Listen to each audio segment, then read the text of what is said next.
আসসালামু আলাইকুম, সবাইকে স্বাগতম। প্রিয় শিক্ষার্থী বন্ধুরা, আজকে আমি যে হিসাব বিজ্ঞান বিষয়ের ভুল সংশোধনী সংক্রান্ত চট্টগ্রাম বোর্ড 2025 সালে যে সৃজনশীল প্রশ্নটি এসেছিল ওই প্রশ্নটির সঠিক সমাধানের চেষ্টা করব। সমাধানের জন্য তোমাদের সাথে আছি আমি মোহাম্মদ সিরাজুল ইসলাম। চলো শুরু করা যাক। প্রথমে প্রশ্নটা দেখে নিই। প্রশ্নে কি বলা আছে, এই যে চট্টগ্রাম বোর্ড 2025 সালে সৃজনশীল প্রশ্নটি আমি উপস্থাপন করলাম। এখানে ক নাম্বারে বলেছে উপর্যুক্ত তথ্য থেকে নীতিগত ভুলের পরিমাণ নির্ণয় করো। তো নীতিগত ভুল বলতে বোঝায় যে যেমন অনেক সময় মূলধন জাতীয় কোনো লেনদেনকে মুনাফা জাতীয় লেখা বা মুনাফা জাতীয় কোনো লেনদেনকে মূলধন জাতীয় লেখা, এই ধরনের ভুলকে নীতিগত ভুল বলে। যদি 2 নম্বরে বলেছে মেশিন সংস্থাপন ব্যয় মজুরির অন্তর্ভুক্ত হয়েছে, তাহলে এটা নীতিগত ভুল। তারপরে এই যে 5 নম্বরে বলেছে আসবাবপত্র ক্রয় ভুলে ক্রয় হিসাবে লেখা হয়েছে, এটা নীতিগত ভুল। তো যাই আমরা ক নাম্বারের সমাধানের চেষ্টা করি। ক নাম্বারের সমাধানের জন্য যে দুটো নীতিগত ভুল উপরে আমি লিখে রাখলাম, ওই দুটো হচ্ছে উদ্দীপকের অংশ, নিচে সমাধান করব। এই যে মেশিন সংস্থাপন ব্যয় মজুরির অন্তর্ভুক্ত হয়েছে, মেশিন হচ্ছে মূলধন জাতীয় ব্যয়, মজুরি হচ্ছে মুনাফা জাতীয় ব্যয়, তার মূলধন জাতীয়কে মুনাফার মধ্যে লেখা হয়েছে, যার কারণে এটি নীতিগত ভুল। এবার আসি 5 নম্বরে বলেছে আসবাবপত্র ক্রয় ক্রয় হিসাবে লেখা হয়েছে। আসবাবপত্রটা হচ্ছে মূলধন জাতীয়, ক্রয় হচ্ছে মুনাফা জাতীয়। এখানেও কিন্তু মূলধন জাতীয়কে মুনাফা জাতীয় ব্যয় হিসাবে লেখা হয়েছে, এটাও নীতিগত ভুল, নিচে লিখব। এই দুটো যোগ করে শেষের ঘরে লিখব 15,000 টাকা উত্তর, এই মোট। ক নাম্বার হলো, আমরা আবার উদ্দীপকে ফিরে যাব। এই যে চট্টগ্রাম বোর্ডের প্রশ্নে আবার ফিরে আসলাম খ নাম্বারের সমাধানের জন্য। খ নাম্বারে বলেছে যে 1, 2, 3, 4 এই 4টা লেনদেনের জাবেদা দাখিলা দিতে বলেছে, ভুল সংশোধনী 1 থেকে 4। একটা লেনদেনের জাবেদা করব, যাই সমাধানের চেষ্টা করি। জাবেদার ছক অঙ্কন করলাম। জাবেদার ছক তো আমরা পারি, তাই না? তারিখ, হিসাবের নাম, খতিয়ান পৃষ্ঠা, ডেবিট ক্রেডিট। আচ্ছা, একটা কাজ করি, ওই লেনদেনগুলি আমি এখানে একটু নিয়ে আসলাম। এই যে সমস্ত লেনদেনগুলির আমরা জাবেদা করব ভুল সংশোধনী, ওই লেনদেনগুলি উপরে লিখে রাখলাম, ওখান থেকে আমরা দেখে দেখে জাবেদা করব। 1 নম্বরে বলেছে বিক্রয় বইয়ের যোগফল কম লেখা হয়েছে। আচ্ছা, বিক্রয় বইয়ের যোগফল যদি কম লেখা হয় তো বিক্রয় বইকে বাড়াতে হবে। বিক্রয় হিসাবের যোগফল, বিক্রয় হিসাবকে বাড়াতে হবে। তো বিক্রয় হিসাব হচ্ছে ক্রেডিট ব্যালেন্স, বাড়াতে হলে আবার বিক্রয় হিসাব ক্রেডিট হবে। তাই আমরা জাবেদা করব এই অনিশ্চিত হিসাব ডেবিট, বিক্রয় হিসাব ক্রেডিট। কেন বিক্রয় হিসাব ক্রেডিট হবে? যে বিক্রয় হিসাব কম লেখা হয়েছে, তাই বিক্রয় হিসাব ক্রেডিট হবে।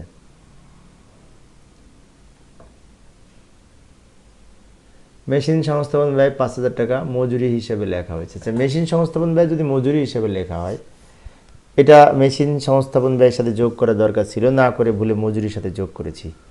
তো এখন ঠিক করার জন্য মেশিনের সাথে যোগ করব, মজুরির সাথে বিয়োগ করব, তাই না? তাই জাবেদা হবে এই যন্ত্রপাতি হিসাব ডেবিট, যন্ত্রপাতি মানে মেশিন সংস্থাপন, আর মজুরি হিসাব ক্রেডিট। টাকা হবে 5,000 টাকা। তারপরটা বলছে শিক্ষানবিশ ভাতা 6,000 টাকা শিক্ষানবিশ সেলামি হিসাবে লিপিবদ্ধ করা হয়েছে।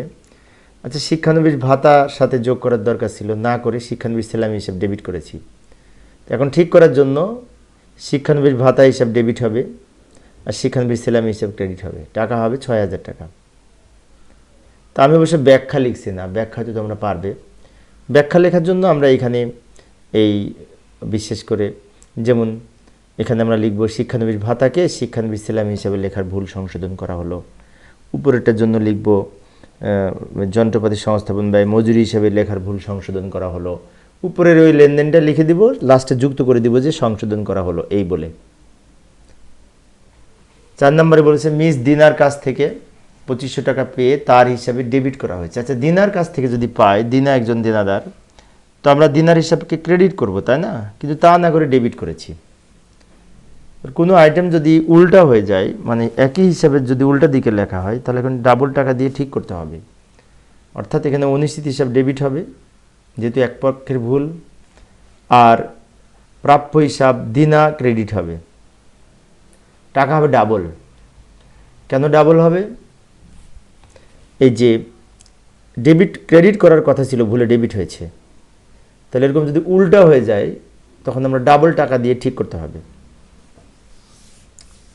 এই হচ্ছে আমাদের ভুল সংশোধনী জাবেদা খ নম্বরের উত্তর, তাই না? আবার আমরা উদ্দীপকে ফিরে যাব। যে চট্টগ্রাম বোর্ড 2025 সালের উদ্দীপকে আবার ফিরে আসলাম।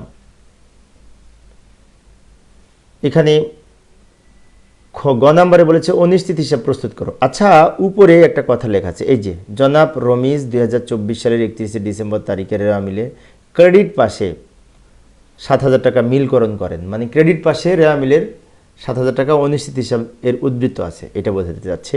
তাহলে এই 7,000 টাকা রেওয়া মিলের ক্রেডিট উদ্বৃত্ত ধরে আমরা অনিশ্চিত হিসাব প্রস্তুত করব, রেওয়া মিলের অবস্থিত অনিশ্চিত হিসাবের জের ধরে। তো যাই অনিশ্চিত হিসাবে ছক অঙ্কন করি। যে অনিশ্চিত হিসাবে ছক নিচে অঙ্কন করলাম। অনিশ্চিত হিসাব মানে অনিশ্চিত হিসাবের খতিয়ান আর কি, খতিয়ানের ছক তো আমরা পারি, তাই না? তারিখ বিবরণ জাবেদা পৃষ্ঠা ডেবিট ক্রেডিট, জের ডেবিট ক্রেডিট ছক তো আমরা পারি। প্রথমে অনিশ্চিত হিসাবের এখানে তারিখ লিখবো, তারিখ লেখার পরে ব্যালেন্স বিডি বলে ওই যে একটা টাকা দেখলাম 7,000 টাকা, ওইটা ক্রেডিট দিকে লিখবো। এটা প্রশ্নের উপরে দেয়া ছিল কিন্তু। আর বাকিগুলা ওই যে উপরের জাবেদা অংশটি আমি নিয়ে এসে রেখেছি। উপরের এই জাবেদাটা কিন্তু এই কিছুক্ষণ আগে যে জাবেদা করলাম ওখান থেকে আমি নিয়ে এসেছি, ওটা দেখে দেখে আমরা এখন জাবেদায় লিখব। প্রথম জাবেদায় বলছে অনিশ্চিত হিসাব ডেবিট, বিক্রয় হিসাব ক্রেডিট, এখানে যেটা দেওয়া আছে। তো অনিশ্চিত হিসাবের ডেবিট দিকে 2,000 টাকা লিখবো, নাম লিখবো বিক্রয় হিসাব। বিক্রয় হিসাব নাম লিখে অনিশ্চিত হিসাবের ডেবিট দিকে 2,000 টাকা লিখবো। তো আগে আমাদের অনিশ্চিত হিসাবের জের ছিল 7,000 ক্রেডিট, এখন ডেবিট হলো 2,000। ক্রেডিট থেকে ডেবিট বিয়োগ করে ক্রেডিট বেশি 5,000 টাকা, তো ক্রেডিট দিকে 5,000 টাকা হবে। খতিয়ানের জেড তো আমরা করতে পারি, তাই না? ক্রেডিট জেড থেকে ডেবিট বিয়োগ করে আমার ক্রেডিট বেশি আছে 5,000 টাকা, তাই ক্রেডিট দিকে লিখলাম। উপরে আরেকটা এই যে পরের আরেকটা জাবেদা আছে অনিশ্চিত হিসাব ডেবিট, প্রাপ্য হিসাব ক্রেডিট। এটাও কিন্তু অনিশ্চিত হিসাবে ডেবিট দিকে লিখবো, প্রাপ্য হিসাব বলে ডেবিট দিকে লিখবো 5,000 টাকা। এখন 5,000 টাকা ক্রেডিট ছিল, আবার ডেবিট হলো 5,000, তো ক্রেডিট থেকে ডেবিট বিয়োগ করে শূন্য হয়ে যাবে জের, মানে জের থাকবে না, শূন্য হয়ে যাবে।